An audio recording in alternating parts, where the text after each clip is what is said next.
To the museum, the Mill City Museum. We are on the 9th floor observation deck. It all started with the falls, St. Anthony Falls.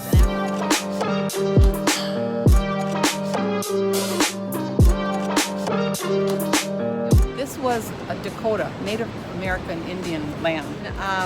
1860, Father Hennepin came, and he named St. Anthony Falls. He was the first European settler here Right. in 1680. Yep. Yeah, and the Native Americans and the Europeans in the area prized the falls for many reasons, but the biggest one was the power that it gave. And in 1805, Zebulon Pike made a deal with some Dakota representatives and bought a bit of land for Fort Snelling. And soldiers from that fort built a sawmill and also built a grist mill or a flour mill. And consequently, slowly, Minneapolis grew around this area. It employed people came to work the mills, and eventually there were 20 of them. Mm-hmm. The falls had a 50-foot drop, which gave it plenty of power to turn turbines that would... Come on in and enjoy the view. And the view out there, as I mentioned, is of that waterfall. So each mill individually had its own turbines to drop the water and made the power. So those are the basics. We have a waterfall, the only one on the Mississippi River. You build something to take advantage of it, and then you start making flour like crazy. And so between 1880 and 1930, it was nicknamed Mill City because it was the flour capital of the world. This place pumped out the most flour anywhere. Actually, the grain, the wheat, was brought here from the great prairie wheat areas in the Montana in the and the Dakotas. Yeah, and also Western Canada. It was brought here, and then it was milled, and then it was sent up to Duluth to be put on cargo ships and go out to St. Lawrence. St. Lawrence Seaway. Yeah, Something. and also it was shipped out east. At the peak, I said before, there was 20 stone mill flour mills.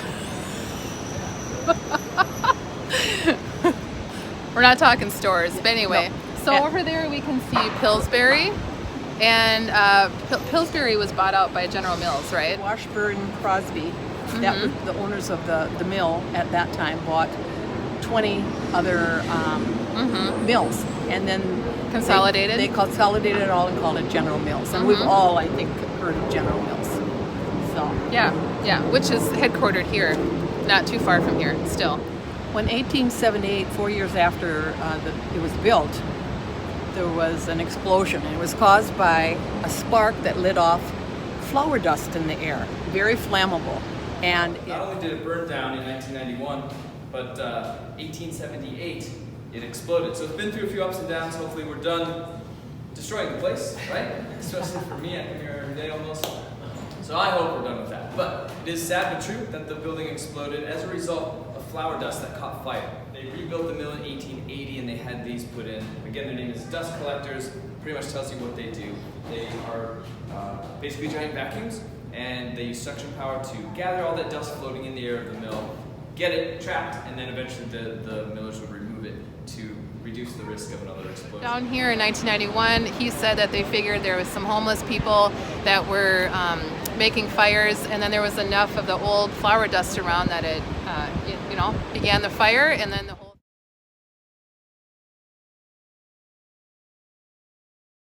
different things. But now they use it for music in the summer, and right down there they're setting up for a Shakespeare opera that's going to be played throughout the whole summer, which I think that they're sold out, so we can't go. yeah, Darn it. But I think that's so interesting when creative people use something that you feel is a ruin and make something a venue for something else. And I think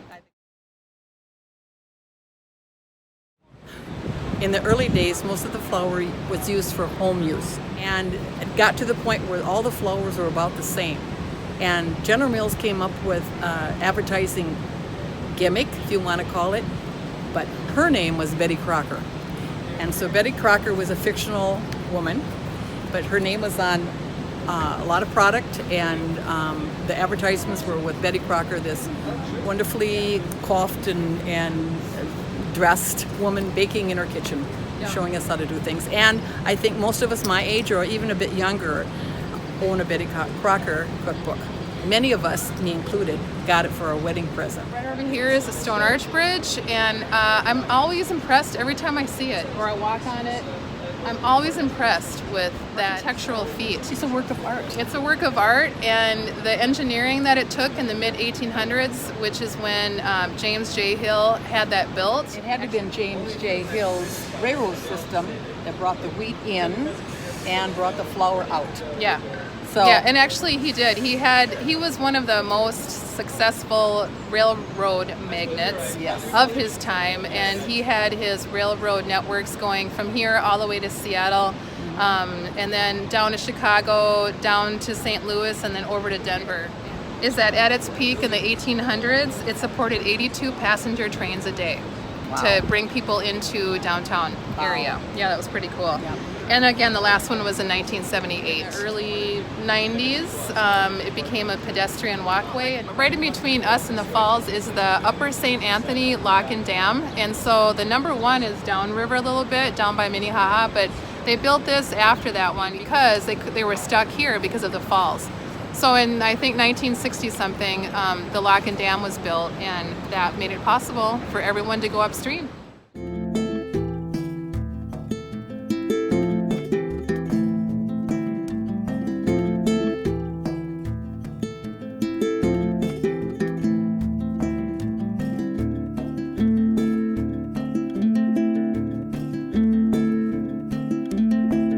Right now we're in the baking lab, and right here are the different kinds of grains and wheats, and I think what they're showing in this area is how different kind of grains make different kind of flour, which affects different kind of baked goods. So pretty interesting. And I guess a lot of field trips are in here during the school year, and so kids get to learn about that. We don't. Mom, you could teach her, couldn't you? Yeah, she knows all about her baked goods. Hard red spring wheat. We have hard red winter wheat, soft white wheat, durum wheat, whole wheat from the field, and then the bread flour, all-purpose flour, cake flour, and semolina flour, and middling farina. The whole wheat, which is much more healthy for you to use if you're going to use a lot of flour, that uses all three, the bran, the endoderm, and the germ, where the all-purpose only uses the endosperm. So as you go up, it graduates in gluten. Basically, I only use that. I know and believe that whole wheat is better for you, but I like the texture of just the all better. So these pictures were taken in 1910 in the old mill. As they did testing for gluten, they did testing here for different food products. And what was really important to women is this is the first time they ever hired women scientists. That is so cool. Many of us remember this little guy. He was on so many advertisements, Pillsbury Doughboy, and there would be a finger that would press his tummy and he would just giggle. We'd all love this little guy. He was so cute. Mm-hmm. Yep, and that was somebody's advertising genius. Yeah. Menhem Minneberg Yeah. was making gruel. He was cooking on top of the stove, and as he was stirring it, I would imagine, like it happened to all of us, some fell out on the hot stove and made into little crunchy flakes. Mm-hmm. Well, he tasted them and he decided he liked them. Well, General Mills kind of took over, and one of their millers tested 36 different kinds of wheat to perfect the flake for Wheaties. It happened by accident, like lots of things do.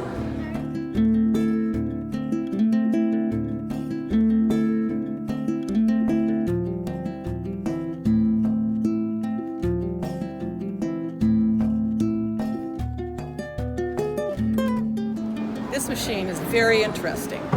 It is a wheat purifier. They throw the wheat in, it would be crushed, and air from the bottom would push up the bran, which was lighter than the kernels. The bran would be swept off, and then the kernels would be left for the flour. And then they would do it until it was perfect, all the impurities were out, and then they would start to grind the flour, and it had to be 0.006 inches in diameter. So a cup of flour had 100 million pieces of flour in it. And bread flour, which is less dense, and cake flour, they have more. You know, maybe 150 million particles of flour in a cup. C.C. Washburn, and he owned a couple of mills. He was one smart cookie and really a good businessman because he bought the best machinery around, and consequently his flour was the best.